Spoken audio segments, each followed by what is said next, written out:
Perkenalkan, nama saya Frida Fadilati Rahayu. Saya merupakan mahasiswa D3 Kebidanan semester 1. Di sini saya akan melakukan wawancara kepada bidan tentang hubungannya tentang lansia. Dan teman saya, Lin Setia Praba, dan teman saya yang berhalangan hadir yaitu Hanuf Fairul Asantri. Wong tua orang limangan enak. Terus orang limangan sing merekna kolesterol. Ayo gue. Contohnya ya kayak gue nyok. Contohnya kayak gue jadi ya pada mangan mendoan. Ya orang sih ngilari banget ya, ngurangi lah. Mangannya sedikit. Saya tuh biasanya kalau mangan si loro ya mangan yang paling siji utamanya tuh kalau pokoknya ngurangi ayo gue kayak gue lah nek bangsane gue mangan ayo gue nek bangsane iwak ya nek bangsane kayak urang gue nek nanggung dewek ya urang kan enak banget kayak tapi jan orang nek nang amaku dhewe ku jan ora kuat mangan iki lho. Apane kae sing dulu banget. Apane jenenge nak. Ya gue marekna nek wong wis tuwa kuwi kaya gue pantangane akeh banget. Urang banyu tanah lehok iku dene ngindari banget. Kaya gue ngasih tekan nduk asin. Jadi asin-asin ya karpe jarum aja yang ngurangi lah kayak gue ya karena darah tinggi kayak gue dan tanah anggur sing kainnya dhuwur aja bangsane kayak anu nduk apa cilik kae uyuh aja ngilari mal dan ngilari banget wis kalau semono wis ya gue ngomongnya aja gue kolesterol gue pisan gue nih caranya ya gisine lah caranya gue ya dhuwur banget gue ya pun dihindari kena wong tua kayak gue jadi segala-galanya ya pun dikurangi lah kayak gue ya gue sepisan asin gurih kayak gue terus sing bergizi-gizi banget gede kayak gue misalnya kayak nduk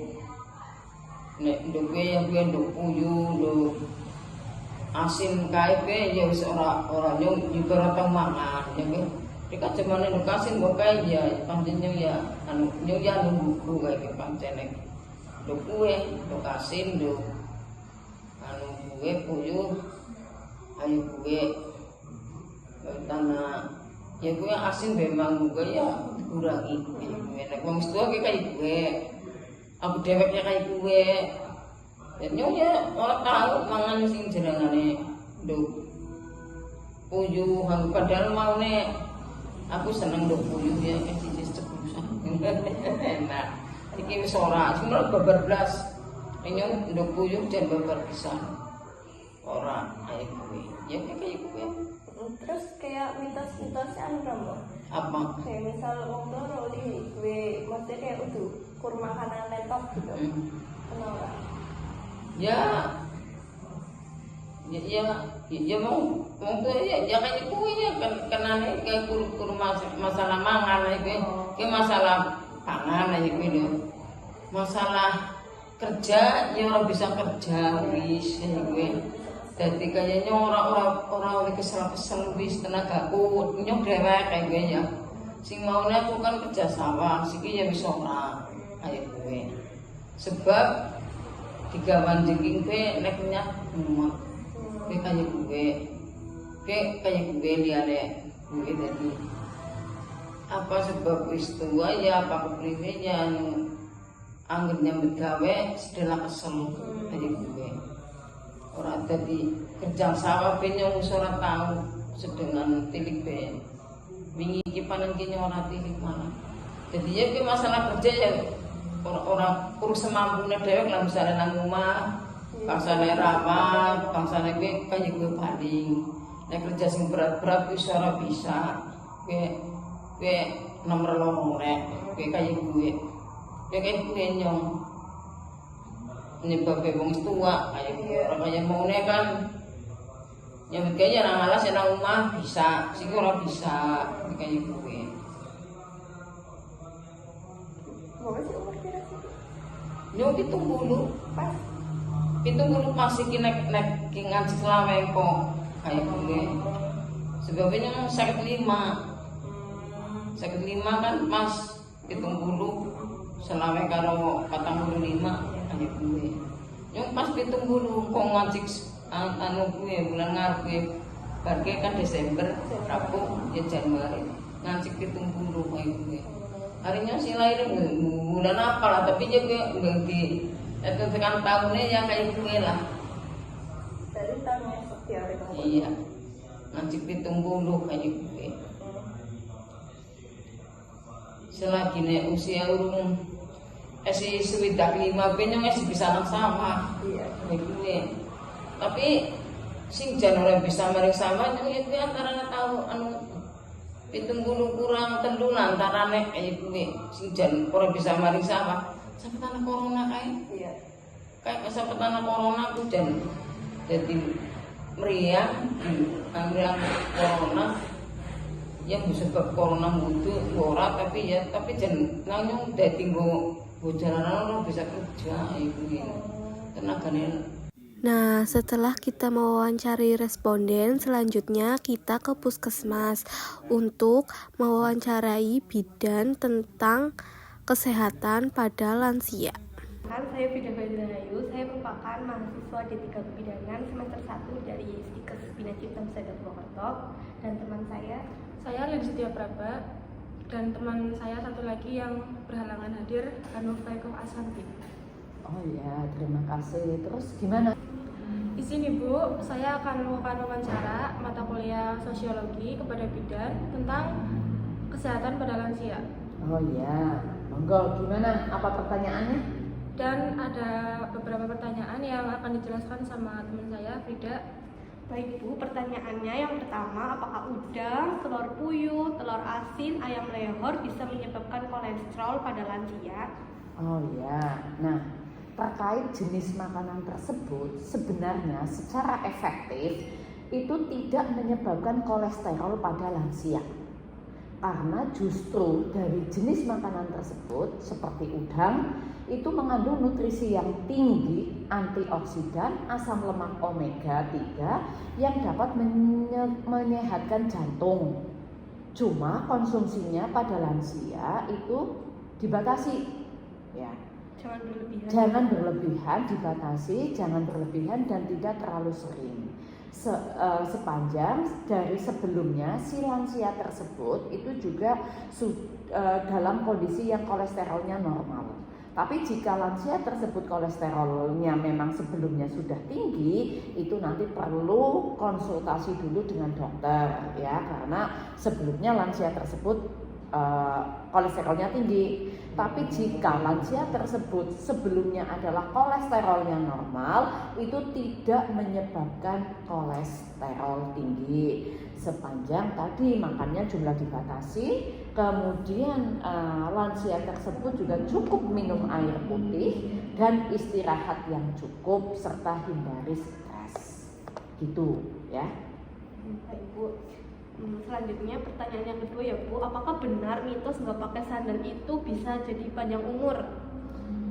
Sebenarnya itu bisa awalnya mitos, tapi dijelaskan juga secara ilmiah ya dari beberapa penelitian yang melakukan jurnal itu di tahun 2021 bahwa di Nature di tahun 2021 bahwa ada sebuah penelitian bahwa partisipan yang mengenakan alas kaki minimalis, alas kaki yang tipis minimalis, itu akan mengalami peningkatan kekuatan kaki rata-rata sebesar 57,4%.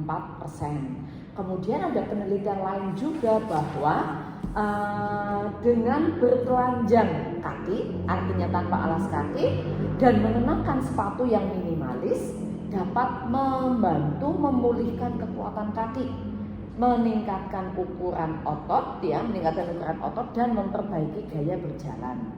Juga dalam Islam itu disunahkan juga bahwa kita sebagai umat muslim disunahkan juga sesekali, dan setiap saat ya, sesekali itu melepaskan alas kaki, berjalan tanpa alas kaki dalam rangka untuk meningkatkan keseimbangan tubuh, mengontrol posisi kaki agar lebih baik saat kaki menyentuh tanah.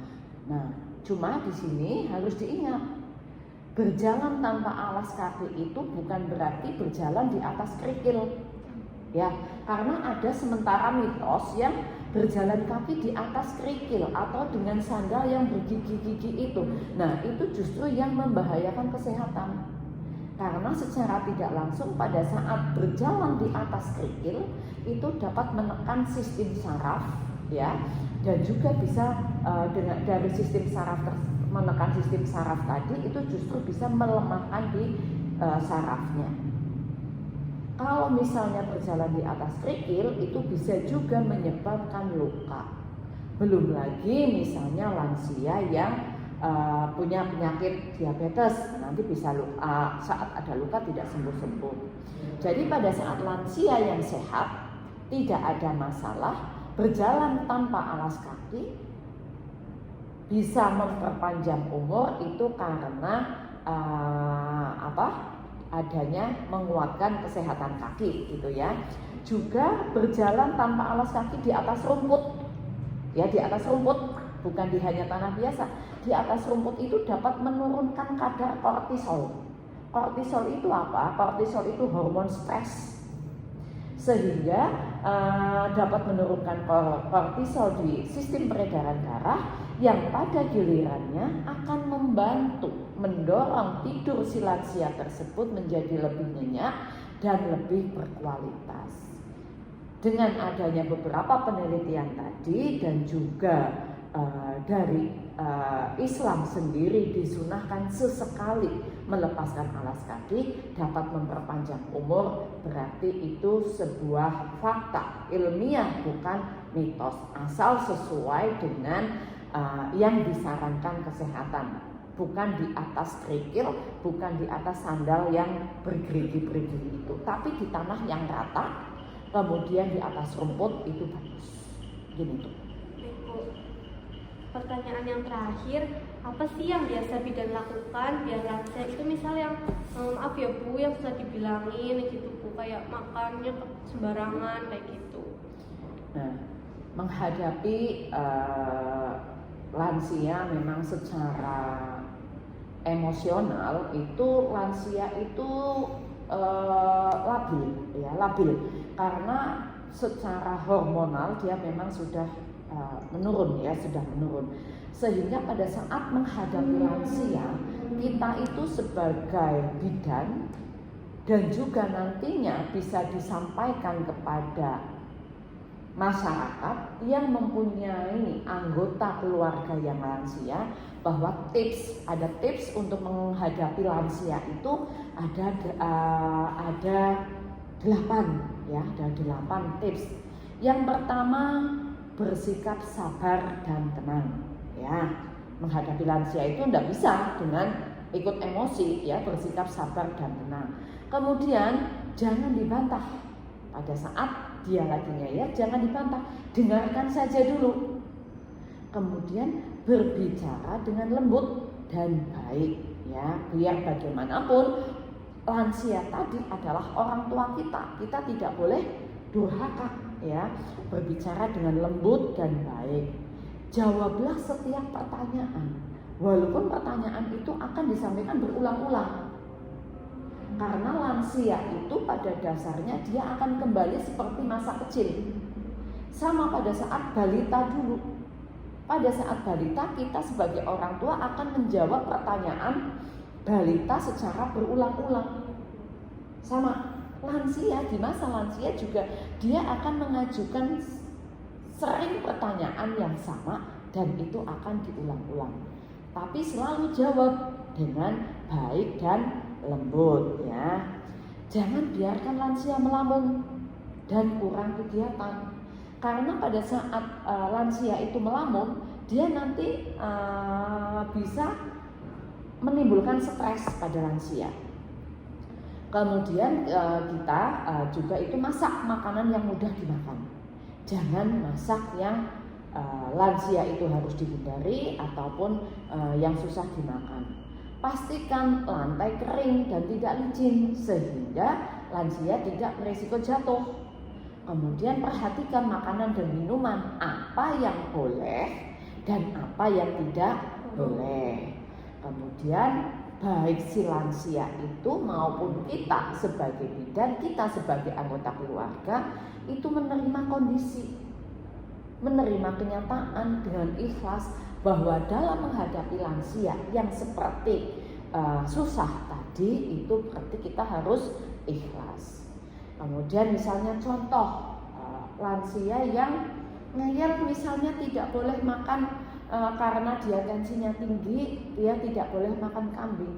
Kita juga menjelaskan dengan lembut, dengan baik bahwa dengan kondisi tensi yang sudah tinggi, apabila diteruskan dengan makan kambing, sate kambing misalnya, itu bisa menaikkan tensi. Dan itu juga jika berlebihan. Tapi kalau sesekali saja, bolehkan saja. Tapi dengan cara yang lembut, kita kasih pengertian, oh iya boleh kok tapi sedikit ya, karena nanti takut dikhawatirkan tensinya menjadi naik. Dan jangan lupa obatnya terus diminum, istirahat cukup dan minum air putih yang cukup. Jadi pada saat lansia itu terhindar dari stres, insya Allah lansia akan sehat. Nah, tips menghindari lansia stres ini tadi gitu. Ya Bu, terima kasih ya Bu atas ilmu yang Ibu berikan, itu sangat bermanfaat bagi kami Bu. Ya, sekian dari saya. Wassalamualaikum warahmatullahi wabarakatuh. Ya, terima kasih. Mudah-mudahan nanti bermanfaat ya atas kajiannya. Terus waalaikumsalam warahmatullahi wabarakatuh. Nah, sekian wawancara kita tentang kesehatan pada lansia. Mohon maaf apabila salah kata, salah ucap. Terima kasih. Wassalamualaikum warahmatullahi wabarakatuh.